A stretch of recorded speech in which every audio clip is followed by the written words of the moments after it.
কিনা, এবং যদি ভোটার তালিকা থেকে নাম কাটা যায় তাহলে আগামী দিনে সেই সমস্ত মানুষের কি হবে। আমি আপনাদের সামনে খুব সংক্ষেপে এই যে আতঙ্ক, এই যে সমস্যা এবং তার পরিণতি কি হতে পারে, একই সাথে কিভাবে এই অবস্থার মোকাবেলা করা যায় সে সম্পর্কেও দু চারটে কথা আপনাদের বলবো। দেখুন, এখানে একটা কথা পরিষ্কার করে আমি বলছি যে আমরা এই যারা সামনে বসে আছি অথবা এই বাজারে যত মানুষ আছেন, যারা এই মাইকের শব্দ শুনছেন, তাদের কাছে যদি প্রশ্ন করা হয়, আমি যদি প্রশ্ন করি যে আপনারা কি চান যে বিদেশিদের নাম ভারতবর্ষের ভোটার তালিকায় থাকুক, আমার মনে হয় একটি মানুষও বিদেশিদের নাম ভোটার তালিকায় থাক এইটা কেউ বলবেন না। সবাই বলবেন না ভারতীয়দের নামই ভোটার তালিকায় থাকা দরকার। আপনারা বোধহয় আমার সাথে একমত হবেন, যে সমস্ত ভোটার মারা গেছেন তাদের নাম ভোটার তালিকা থেকে বাদ যাক, এইটা হয়তো আমার মতো সবাই চান। আপনারা যে ভোটারের নাম দু জায়গায় তিন জায়গায় আছে, এক জায়গা থেকে আরেক জায়গায় চলে গেছেন, এখানে আর বসবাস করেন না, সে মানুষের নাম ভোটার তালিকা থেকে বাদ যাক, এটা বোধহয় আপনারা সবাই সেটা চান। ভোটার তালিকার রিভিশন, ভোটার তালিকা সংশোধন, পরিবর্তন, পরিমার্জন সাধারণত এভাবেই হয়ে থাকে। কিন্তু এবারে এরা 2002 সালের একটা কাট অফ ডেট বলছে যে 2002 সালের ভোটার তালিকায় যাদের নাম আছে তার নাম এবং তার সন্তান সন্ততির নাম, সেটা নিয়ে কোনো সমস্যা হবে না। তার মানে 2002-এ একটা খুব ভালোভাবে দেখে শুনে একটা ভোটার তালিকা তৈরি হয়েছিল বলেই সেইটাকে আজকে ভিত্তি করা হচ্ছে। কিন্তু আমার মনে হয় যাদের নাম ভোটার তালিকায় আছে তারা বোধহয় কেউ জানেন না যে 2000 সালে কখন স্পেশাল ডিভিশন হয়ে গিয়েছিল, এটা আপনারা জানেন না। এরকম ভাবে বাড়িতে ফর্ম দেওয়া বা এই যা হয়েছে, যে আতঙ্কের পরিবেশ তৈরি হয়েছে, এইটা 2002 সালে হয়নি। তাহলে এবছর হলো কেন? অনেকে বলছেন, আমি যেমন ভাবে বললাম যে 2002 সালে তো হয়নি, এত কড়াকড়ি হয়নি, এবার হলো কেন? এই যে হয়নি এবং এবার হচ্ছে, এটার পেছনে কিন্তু একটা কারণ আছে। একেবারে এমনি এমনি ব্যাপারটা এরকম কিন্তু নয়। এই কারণে 2002 সালে যখন ভোটার তালিকা তৈরি হয়েছিল তখন 2003 সালের নাগরিকত্ব আইনে সংশোধনটা হয়নি। 2003 সালে নাগরিকত্ব আইনে খুব বড় ধরনের একটা সংশোধন হয়। সংশোধন একটা হয়নি, অনেকগুলো সংশোধন হয়। এবং 2003 সাল আপনারা একটু মনে করে দেখুন, সেইটা হলো অটল বিহারী বাজপেয়ী যখন ভারতবর্ষের প্রধানমন্ত্রী ছিলেন সেই সময় সেটা হয়েছিল। কি সংশোধন হয়েছিল? সেইখানে সংশোধন হয়েছিল ভারতবর্ষে দেশ স্বাধীন হওয়ার পর থেকে পৃথিবীর যে কোনো দেশ থেকে যে কোনো ধর্ম বর্ণের ভাষাভাষীর মানুষ ভারতবর্ষে এসেছেন বিনা পাসপোর্টে। এই বিনা পাসপোর্টে আসলেই তিনি অনুপ্রবেশকারী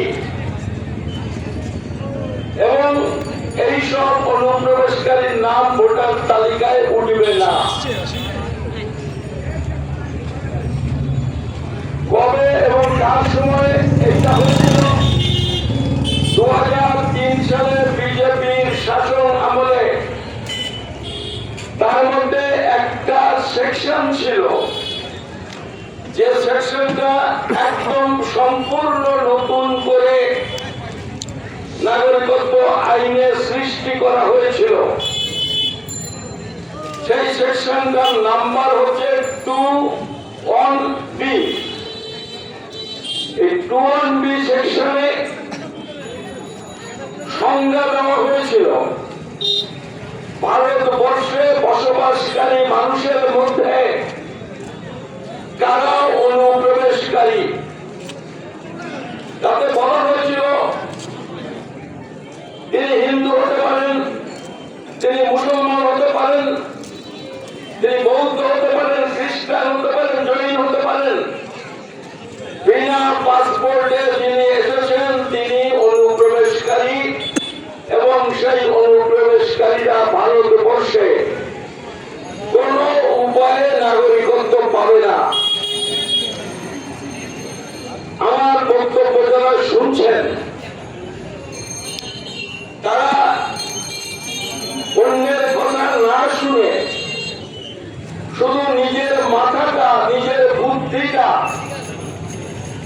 প্রয়োগ করে আপনি একটু ভাবুন, দেশ ভাগের পরে এই কল্যাণী এলাকায়, এই নদিয়ায়, এই উত্তর 24 পরগনার তথা সমগ্র পশ্চিমবঙ্গে কারা বিদেশ থেকে পশ্চিমবঙ্গে এসেছে। আমি জানি সেখানে হিন্দুরা এসেছেন, বৌদ্ধরা এসেছেন, খ্রিস্টানরা এসেছেন, হয়তো কিছু মুসলমান গরিব মানুষরা এসেছেন। কিন্তু আমি যদি সংখ্যার কথা বলি, আমি আপনাদের হিসেব করার জন্য বলছি। আমি না বললেও আমার ধারণা আপনারা প্রত্যেকেই বলবেন এই কল্যাণী এলাকায় আমরা ছোটখাটো মানুষ, হয়তো সারা দেশের কথা, সারা রাজ্যের কথা আমরা হয়তো বলতে পারবো না, আপনি হয়তো জানেন না।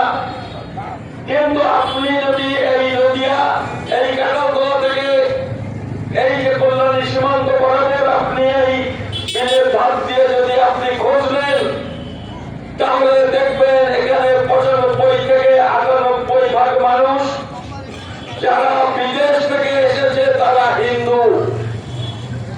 তাদের এই যে আইন তৈরি করেছিল যে বিনা পাসপোর্টে আসলেই অনুপ্রবেশকারী, সবাই অনুপ্রবেশকারী হয়ে আইলে কিন্তু কার্যত বাস্তবত হিন্দুদের অনুপ্রবেশকারী বলা হয়েছিল। একটা রাজনৈতিক দল তারা আজকে বলছেন আমরা হিন্দুদের ভালো চাই, হিন্দুদের মঙ্গল চাই। কারণ মঙ্গল চাওয়াতে কোনো আপত্তি কারোরই থাকবার কথা নয়, আমারও আপত্তি নেই। সবার ভালো চান, একটা অংশের মানুষের ভালো চান, ভালো করুন, সেটাও ভালো জিনিস। কিন্তু আমার কথা হলো যারা হিন্দুদের ভালো আজকে চাইছেন, 2003 সালে তাদের কেন আপনারা অনুপ্রবেশকারী ঘোষণা করেছিলেন? তখন কি তারা হিন্দু ছিল না? তখনও তারা হিন্দু ছিল। সাল থেকে ঠাকুর বাড়িতে মতুয়ারা অনশন আন্দোলন শুরু করেছিলেন। আমিও সেই অনশনে অংশগ্রহণ করেছিলাম। ওই আন্দোলনে আমাকে এই দায়িত্ব দেওয়া হয়েছিল গোটা আন্দোলনের নেতৃত্ব করবার জন্য। আমরা সেই সময় বলেছিলাম, মতুয়ারা বলেছিল যে আমরা যারা হিন্দুরা মতুয়ারা পূর্ববঙ্গ থেকে এখানে এসেছি, বিনা পাসপোর্টে এসেছি, কারণ দেশভাগের পর হিন্দু মানুষেরা এসেছেন দলে দলে, হাজারে হাজারে। অস্বাভাবিক পরিস্থিতির মধ্যে তাদের পক্ষে পাসপোর্ট করে আসা সম্ভব ছিল না। তাহলে এই আইন তৈরি করে পার্লামেন্ট, আমি কোন একটা দলকে দোষ দিচ্ছি না, ক্ষমতায় এনডিএ সরকার ছিল ঠিকই, কিন্তু এইটা হচ্ছে সত্য, সরকার আইন তৈরি করতে পারে না। আইন তৈরি করে পার্লামেন্ট। সেই পার্লামেন্টে প্রত্যেকটা দলের এমপিরা ছিলেন, সবাই মিলে ওই আইন তৈরি করেছিল। মতুয়ারাই প্রশ্ন করেছিল, কেন আমরা মতুয়া, আমরা হিন্দু, বৌদ্ধ, খ্রিস্টান, অন্যান্য যারাই আছেন তাদের কেন অনুপ্রবেশকারী ঘোষণা করা হলো? সেই আন্দোলনের শুরু হয়েছিল 15ই ডিসেম্বর 2004 সাল থেকে। সেই অনশন আন্দোলন আইন কবে পাশ হয়েছিল? 2003 সালের আইন রাষ্ট্রপতির স্বাক্ষর নিয়ে আইনে পরিণত হয়েছিল 2004 সালের 3রা ডিসেম্বর। ঠিক তার 12 দিনের মাথায়, মাত্র মধ্যেখানে 11 দিন, 12 দিনের দিন মতুয়ারা আন্দোলন শুরু করলেন। বললেন এই যে আইন তৈরি হয়েছে তাতে গোটা উদ্বাস্তু সমাজ, এমনকি এই দেশের ভূমিপুত্র যারা, তাদের মধ্যে যারা গরিব, তাদের মধ্যে যারা নিরক্ষর, সেই সমস্ত মানুষেরাও সমস্যায় পড়বেন। সেই আন্দোলন এক নাগারে চলেছে। আপনারা জানেন 2010 সালে কলকাতার সেই মহাসমাবেশের কথাও আপনারা জানেন। এই আন্দোলনের চাপে এনডিএ গভর্নমেন্ট 2016 সালে একটা বিল আনতে বাধ্য হলো। এখানে যদি বিজেপি যদি এখানে পথসভা করে, কাল করুক, পরশুদিন করুক, আগামী মাসে করুক, আমি তাদের কাছে প্রশ্ন করি, এইটা জানবার জন্য, এটা বুঝবার জন্য বলছি। দীর্ঘ 13-14 বছর এই লড়াইয়ের ফলে বিজেপি ওই যে ক্যাম্প 16 যেটা 19 হয়েছে, এইটা স্বতঃস্ফূর্ত ভাবে বিজেপি করেনি। এইটা আন্দোলনের চাপে বিজেপি এই আইন তৈরি করতে বাধ্য হয়েছে। কারণ মতুয়া এবং উদ্বাস্তুদের আন্দোলনের ফলে নাগরিকত্বের ইস্যুটা একটু একটু করে 1 বছর, 2 বছর, 5 বছর, 10 বছরে সমস্ত মানুষের কাছে জিনিসটা পৌঁছে যায়। এই নাগরিকত্বের ইস্যুটা একটা রাজনৈতিক ইস্যু হিসেবে বাংলাতে প্রতিষ্ঠিত হয়। ফলে এই ইস্যুটাকে বাদ দিয়ে বিজেপির পক্ষে সম্ভব ছিল না পশ্চিমবঙ্গের মাটিতে মানুষের সমর্থন আদায় করা। যে কারণে তাদের তৈরি করা ওই যে 21B ধারা, নিজেদের তৈরি করা 21B ধারায় নিজেরাই একটা সংশোধন আনতে বাধ্য হয়। সেই সংশোধন হলো K-19। K-19 কি বলা হয়েছে? K-19 বলা হয়েছে ওই যে 21B তে বলা হয়েছিল বিনা পাসপোর্টে আসলে সে অনুপ্রবেশকারী। সেই পৃথিবীর যে কোনো দেশ, 200 হোক 300 দেশ, তার মধ্যে 3টে দেশকে বাদ দেওয়া হলো। আর পৃথিবীতে যত ধর্মীয় সম্প্রদায় আছে তার মধ্যে 6টা সম্প্রদায়কে বাদ দেওয়া হলো, তাদের আর অনুপ্রবেশকারী বলা হবে না। কেন করলো? হিন্দুদের পরে তাদের দরদ সেই জন্য করেনি, আপনি আকাশ থেকে পড়েনি। উদ্বাস্তু এবং মতুয়াদের 15 বছর 16 বছর ধরে লড়াইয়ের ফলে এটা হয়েছিল। ফলে দরদের কথা যদি কেউ বলে, এই জায়গাটা আপনাকে বুঝতে হবে। তারপরে কি হলো? আজকে 2025 সাল, 25 সালের শেষ প্রান্ত। নরেন্দ্র মোদী যেদিন এসেছিলেন বারাসতের কাছারি ময়দান, এখন থেকে প্রায় 12 বছর আগে, তখন উনি প্রধানমন্ত্রী হননি। সেই লোকসভা ইলেকশনে প্রধানমন্ত্রী হয়েছিলেন। প্রধানমন্ত্রী হওয়ার আগে কাছারির ওই বারাসত কাছারি ময়দানে বলেছিলেন, তিনি যদি প্রধানমন্ত্রী হতে পারেন বা যদি এনডিএ ক্ষমতায় যেতে পারে, তারা উদ্বাস্তু এবং মতুয়াদের নাগরিকত্ব দেবে। আমি প্রশ্ন করতে চাই, একটা সংসদীয় রাজনীতি, ভোটের রাজনীতি, যে কোনো নির্বাচনে যে কোনো পার্টির পরাজয় হতে পারে, এইরকম একটা সত্য ইস্যু 12 বছরে যারা কার্যকরী না করে বসে আছে, তাদের সদিচ্ছা নিয়ে আপনার মনে কোনো প্রশ্ন ওঠে না? গত নির্বাচনে যদি কোনো কারণে হেরে যেতেন, তাহলে আপনার অবস্থা কি হতো? আগামী নির্বাচনে যদি হেরে যান, আজকে 12 বছরে কত মানুষ আপনারা নাগরিকত্ব পেয়েছেন? পরিসংখ্যান বলছে প্রায় 50,000 মানুষ আবেদন করেছেন আজকে পর্যন্ত।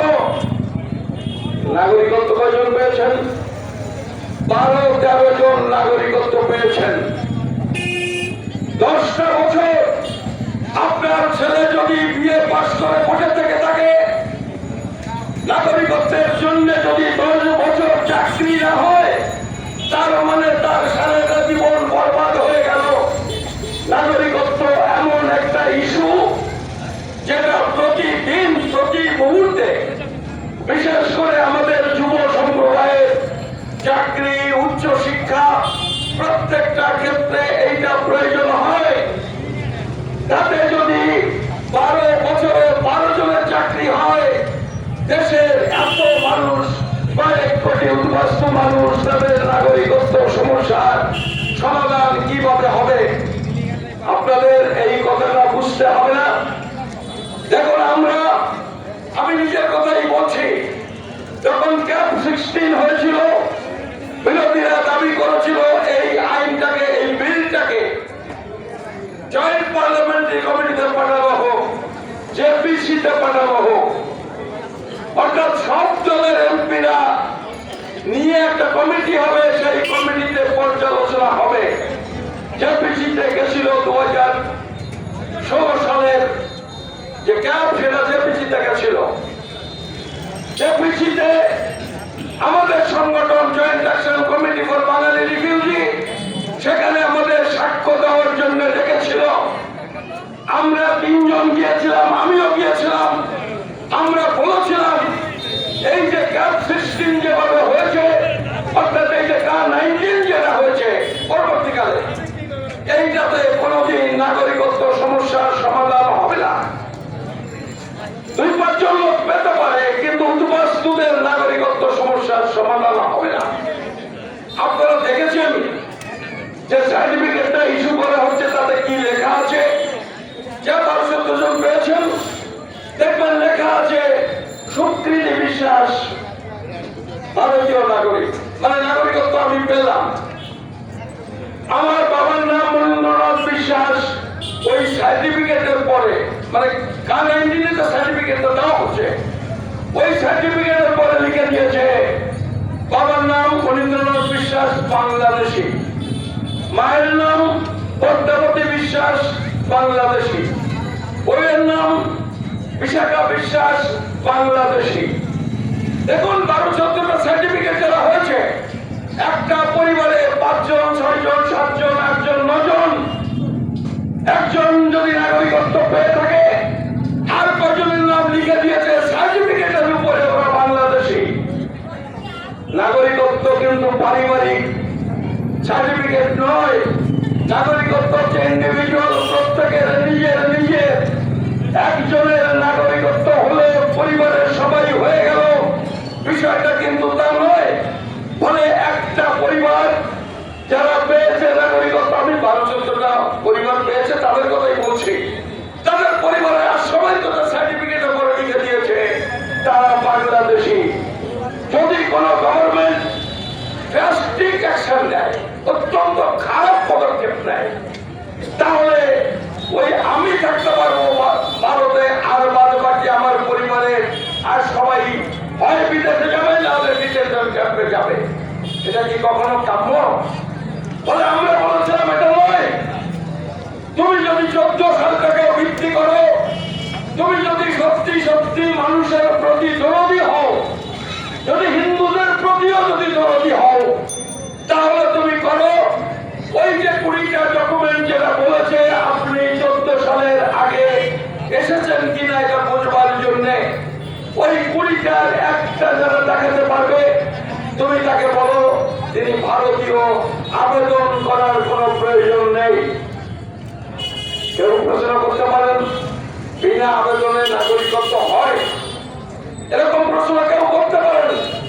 কিন্তু আমি আপনাদের বলছি, ভারতের নাগরিকত্ব আইনে তার উদাহরণ আছে। কংগ্রেস আমলে আসামের জন্য নাগরিকত্ব আইনে একটা ধারা তৈরি হয়, সেইটা হলো 6A, গান ইঞ্জিনটা হচ্ছে 6B, তারপরে এটা করেছে। আসামের ক্ষেত্রে হচ্ছে 6A এবং গান ইঞ্জিন হচ্ছে 6B। 6A তে কি বলেছে? 6A তে বলেছে 1971 সালের 25শে মার্চের আগে যিনি আসামে বসবাস করছেন তার একটা কাগজ দেখাতে পারবেন, তার দরখাস্ত করার দরকার নেই, তিনি ভারতের নাগরিক হিসেবে বিবেচিত হবেন। ফলে এই উদাহরণটাকে ধরে গান-19 করতে পারত। সেই 2014 সালের আগ পর্যন্ত যারা ভারতে এসেছেন তাদের সবাইকে নাগরিক বলে ঘোষণা করা হলো, তাহলে এই সমস্যা মিটে যেত। তাহলে আমরা বুঝতাম এই দলটার হিন্দুদের প্রতি দরদ আছে। কিন্তু করেছে না, করেনি। এমন এমন শর্ত আরোপ করেছে যেটা কার্যত মানুষের পক্ষে পূরণ করা অসম্ভব।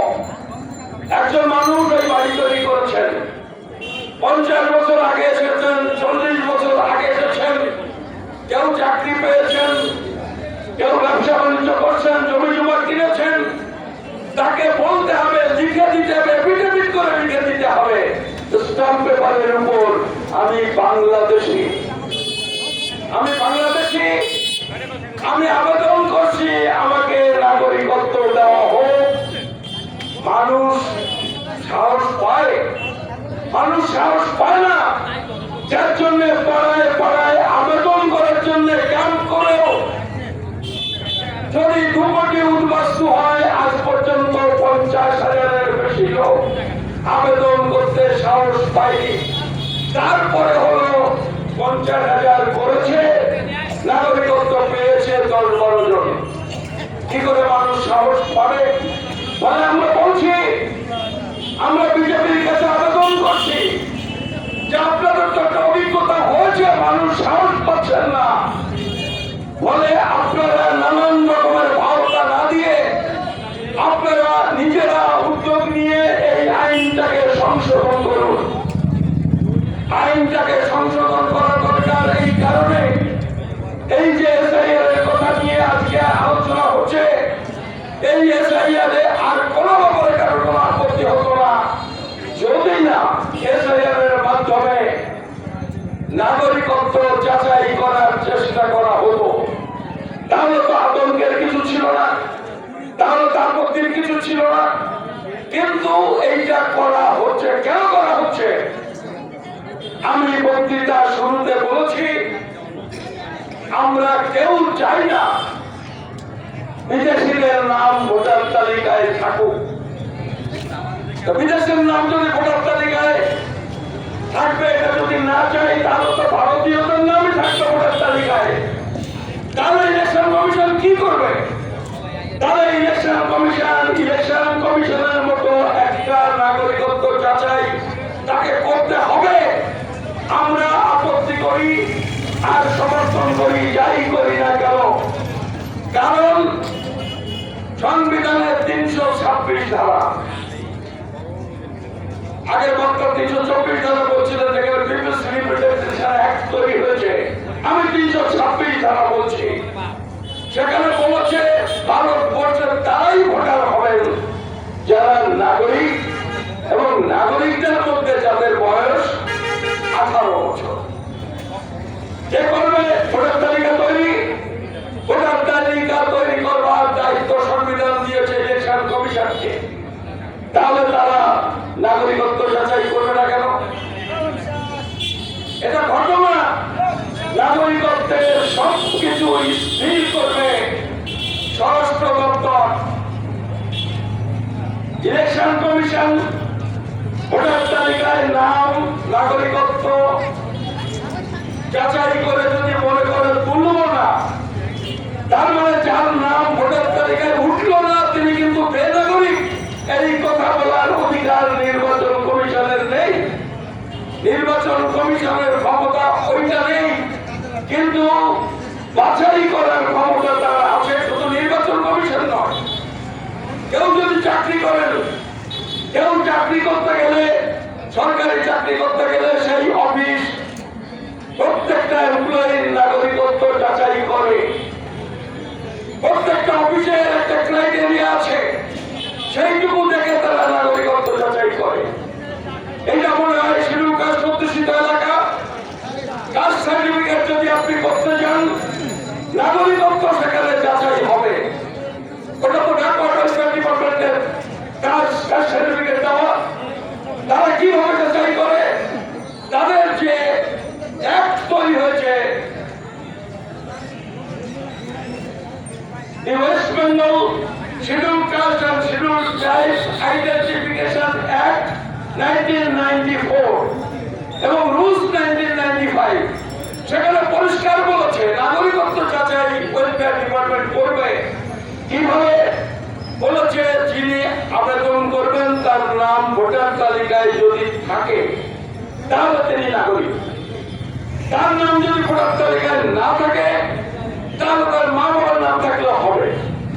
তার মা বাবার নাম যদি না থাকে, রক্ত সম্পর্কযুক্ত একজনের নাম ভোটার তালিকায় থাকলেও চলবে। তাদের ক্রাইটেরিয়া এইটুকু, তারা সেটা করে। বলে নির্বাচন কমিশন একটা করেছে। এবং আপনারা লক্ষ্য করবেন, এই যে 87 সালের 1 জুলাইয়ের আগে জন্ম, যার জন্ম 87 সালের 1 জুলাইয়ের আগে, তিনি যদি নির্ধারিত কাগজপত্র দেন তাহলে ধরে নেওয়া হবে তিনি নাগরিক। কিন্তু 1 জুলাই 1987 সালের পরে যাদের জন্ম, কোন পর্যন্ত 2004 সালের 2রা ডিসেম্বর পর্যন্ত, তাদের ক্ষেত্রে নিজের কাগজপত্র দিলে তার সাথে মা অথবা বাবার একজনের কাগজ লাগবে। আর 2004-এর 3রা ডিসেম্বর থেকে তাদের জন্ম, তাদের ক্ষেত্রে মা এবং বাবার দুইজনেরই ভারতের নাগরিক হতে হবে। এইটা যে বলছে নির্বাচন কমিশন, কিসের ভিত্তিতে বলছে? এইটা বলছে 2003 সালে যে নাগরিকত্ব আইন তৈরি হয়েছে, বিজেপি আমলে যে নাগরিকত্ব আইন সংশোধন হয়েছিল, সেই আইনের ফলে নির্বাচন কমিশন বলছে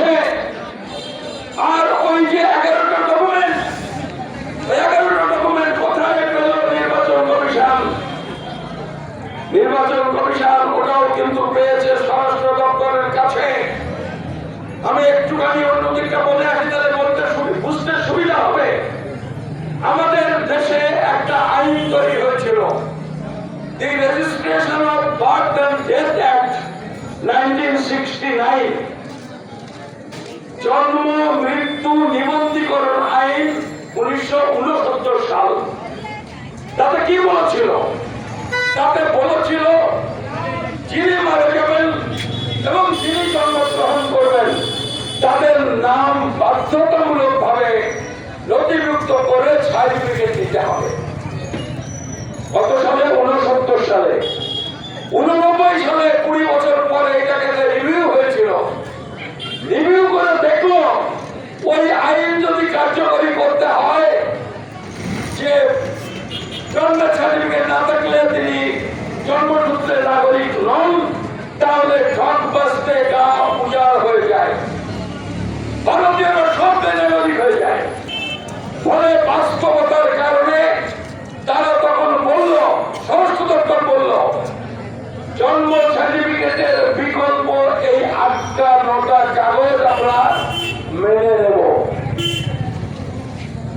বিকল্প কাগজ, সেই বিকল্পটা কিন্তু নিঃসন্দেহাতীত ভাবে নাগরিকত্ব প্রমাণ হয় না। বিকল্প তো বিকল্পই। তারপরে 2016-17 সালে এসে আরেকটা রিভিউ হয়েছে। হওয়ার পরে দেখলো 2016-17তেও জন্মের সার্টিফিকেট না থাকলে তিনি জন্মসূত্রে নাগরিক নন, এই কথা বললে বহু মানুষ তারা বেনাগরিক হয়ে যায়। তারাও তখন এটা কার্যকরী করতে পারেনি। তারপরে কি হলো? 2023 সালে এসে the registration of birth and death amendment act তৈরি হলো, আইন সংশোধন হলো, হয়ে পড়ল 1 অক্টোবর 2023। তারপর থেকে কোন শিশু জন্মগ্রহণ করলে আর কিন্তু জন্মের সার্টিফিকেট ছাড়া হবে না। আজকে এটা করেছে 23 সালে।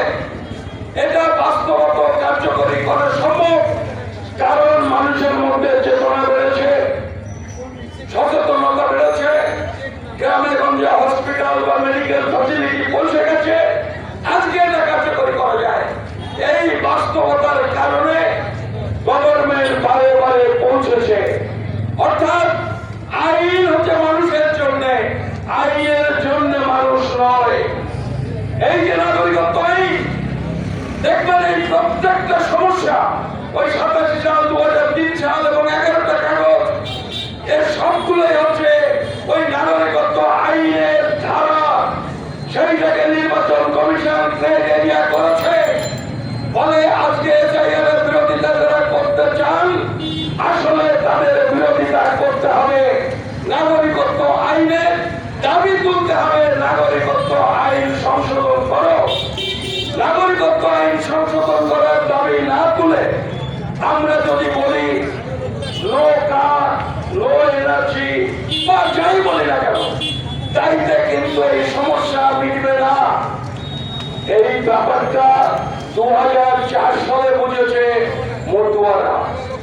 মতুয়ারা তো লেখাপড়া জানে না, তো মতুয়ারা 2004 সালে বুঝলেন। আর আমাদের পশ্চিমবঙ্গ, ভারতের ভদ্রলোকেরা, বাবুরা, পলিটিক্যাল পার্টিগুলো, তারা আজকে এসআইআর এর প্রক্রিয়ায় এসে একটু একটু করে রিয়ালাইজ করছে যে আসলে মানুষকে যদি বাঁচাতে হয়, আসল দাবি হলো নাগরিকত্ব আইন সংশোধন করো। যে দাবিতে 2004 সাল থেকে মতুয়ারা আন্দোলন করছে, ঠাকুরবাড়িতেও আজকে আবার আন্দোলন চলছে। অনশন আন্দোলন, আমরণ অনশন, যার আজ 8ম দিন। অর্ধেকের বেশি মতুয়া অসুস্থ, তাদের কোন রকমের স্যালাইন দিয়ে দিয়ে টিকিয়ে রাখা হয়েছে। ফলে আইন তৈরি করতে হবে। ভারতে যারা বসবাস করে স্থায়ীভাবে বসবাসকারী প্রত্যেকজন ভারতের মানুষকে নাগরিক ঘোষণা করে একটা নতুন আইন প্রণয়ন করতে হবে। তারপরে তুমি এইবার ওই যে যেমন জন্ম মৃত্যুর কথা আমি বললাম, ওই আইনের কথা বললাম, এইটা করে নাগরিক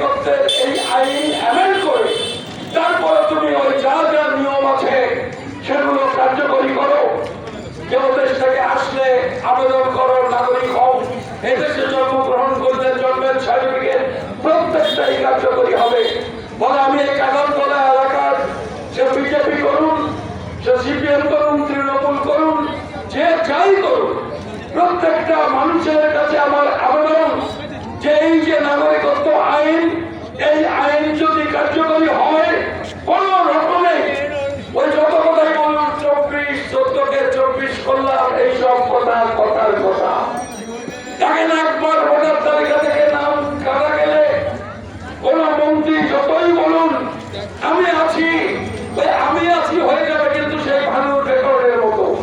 জানেন তো ভানুর রেকর্ড? ভানু একজনের উকিল, ভানু আছে কমেডিয়ান ভানু, তিনি হচ্ছেন উকিল। তার একজন মক্কেল টেলিফোন করে বলছে, উকিল বাবু আমার তো ফাঁসির অর্ডার হয়ে গেছে। ভানু তখন তাকে বলছে মক্কেলকে, ঝুলে পড়ো, আমি তো আছি। এই যে মন্ত্রীরা বলছেন নাম কাটে যাবে, আসলে ওর মানে হলো ঝুলে পড়ো, আমি তো আছি। নাম একবার কাটা গেলে গরিব মানুষের ভোটার তালিকায় নাম থাকা আবশ্যক। প্রত্যেকটা মুহূর্তে গরিব মানুষের ভোটার তালিকা লাগে, জব কার্ডের জন্য লাগে, ইন্দিরা বিকাশ যোজনায় ঘরের জন্য লাগে, কাস্ট সার্টিফিকেট করতে গেলে লাগে, যা আপনার বিধবা ভাতা, বার্ধক্য ভাতা, প্রত্যেকটাতে ভোটার তালিকায় নাম না থাকলে কিছু হবে না। একবার নাম কাটে গেলে কবে কি হবে তার ঠিক নেই। ফলে এসআইআর যেটা এরা করতে পারত, যাদের ভোটার তালিকায় নাম তো এমনি ওঠেনি, ভোটার তালিকায় নাম উঠতে গেলে তো কাগজ দেখাতে হয়, কাগজ দেখিয়ে নাম উঠেছে। ফলে তাদের নাম তুমি প্রতি 20 বছর পরে এসে মানুষকে এইভাবে উত্তপ্ত করবা, বলো আবার কাগজ দাও, 2002 হবে না, আবার 2025 দাও, আবার 2045 গিয়ে বলবে আবার কাগজ দাও, এইভাবে চলতে পারে না।